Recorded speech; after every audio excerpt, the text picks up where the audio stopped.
पण ह्या खूप कमी लोकांना हे माहिती आहे, की तुम्ही थोडासा आता उल्लेख केला सुरुवातीला, तुम्ही शिवसेनेत होता. तुम्ही एक तालुका अध्यक्ष पण झाला होता हां. शिवसेनेचे. म्हणजे त्या मला काळात. 2 डाव शिवसेनेनं तुम्ही कसं काढलं. काय शिवसेनेमध्ये गेला होतात? काय कारण होतं? बाळासाहेबांबद्दल तुम्हाला तेव्हा ते रिडल्स इन हिंदुइझमचं काही सुरू होतं ना, ते एका पुस्तकाबद्दल वाद होता. हां.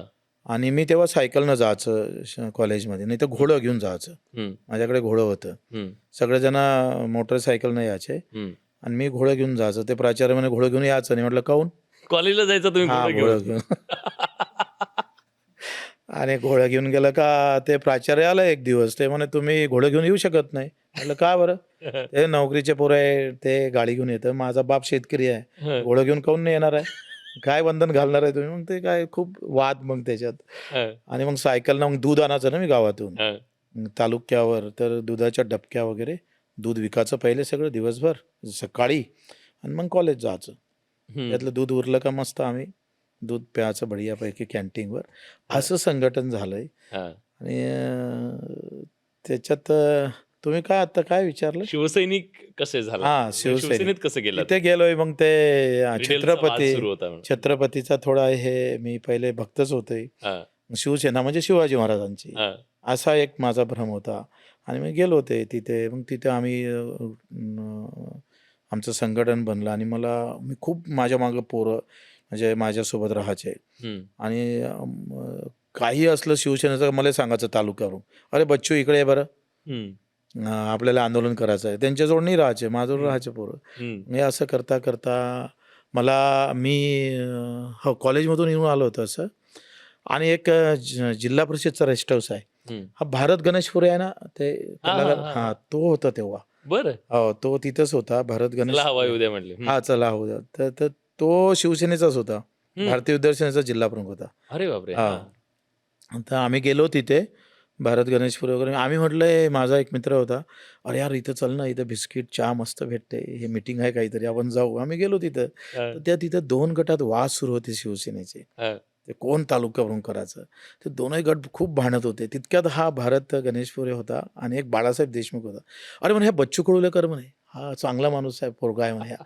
अरे म्हटलं, "मला गेले काही व्हायचं नाही. मी काही होणार नाही ते तालुका प्रमुख वगैरे." हं. आणि त्याने जबरदस्ती लगेच दुसऱ्या दिवशी न्यूज बच्चू कडू भारतीय विद्यार्थी सेनेचे तालुका प्रमुख. हां. अरे म्हटलं मेलो आपण आता. आणि गेलो तर मग काय झालंय ते प्राचार्य होते ना गोशीटोंपे हं. महाविद्यालयाचे. त्यांनी मला बोलावून घेतलं. "अरे तू तर विद्यार्थ्याचा प्रमुख झाला." मग मला करंट लागला. म्हणलं इसमें जान है, कुछ ना कुछ दम है जरूर इसमें. आणि मला वाटलं ये इस पे आपण काम करेंगे. आणि काम राजकारणाचा पहिला किडा तिथं चावला असं. तिथं चावला बरोबर आहे. कार अपघाती म्हणजे हां. मला काही ध्यानीवानी नाही किंवा आम्ही अपघाती, असं अपघाती. शिफारस-गिफारस न पण मला त्या प्राचार्यानं बोलावल्यामुळं मला असं वाटलं का इसमें दम है. हां. प्राचार्य जर मला बोलावतं, हं. तर तेव्हा प्राचार्यानं बोलावणं म्हणजे कॉलेजमधल्या एका विद्यार्थ्याला बोलावणं म्हणजे मोठी गोष्ट ना आमच्यासाठी ते. हं, हं. मी काय बी.कॉम फर्स्ट इयरला असेल वाटतं तेव्हा.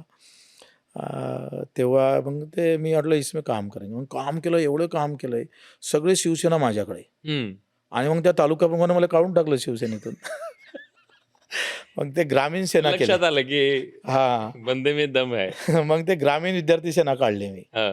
आणि तिथून काढलं. मग अधिक मला शिवसेनेत घेतलं. मग पुन्हा मी जिल्हा परिषद लढलो. तिथं हं. मला काही 7च 8-9 मतं भेटले होते काहीतरी. जिल्हा परिषदेला. हां, हां. बरं. चुकून भेटले काहीतरी ते असं आम्हाला आग्रह केला. आणि मग आमच्याजवळ खूप फौजफाटा होता आणि राज ठाकरे काहीतरी आले होते तिकडे. हां. आणि आमची खूप मोठी गँग होती. म्हणजे खूप आमच्याजवळच होतं तेव्हा. हं. तेव्हा त्याने सांगितलं, "ते बच्चू कडू कोण आहे?"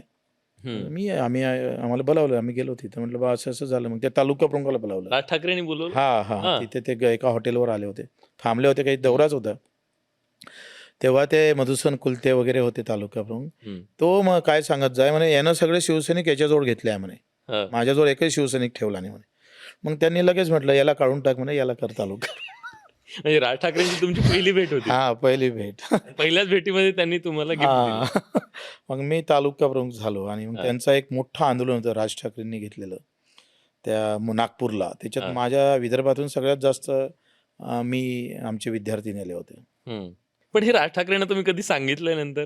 नाही, नंतर काही आता ही पहिली वेळ बोललो मी असं. तुम्ही पहिल्यांदा बोललाय. पहिल्यांदा बोललो. क्या बात आहे. मला वाटतं राज ठाकरेंना पण हे ऐकल्यानंतर खूप इंटरेस्टिंग वाटेल की बाबा आपण एखाद्याला तालुका अध्यक्ष केलेला तो नेता आज महाराष्ट्राच्या इतक्या ह्याच्यावर गेला. पण मला एक इंटरेस्टिंग गोष्ट तुमच्याकडून अजून जाणून घ्यायची.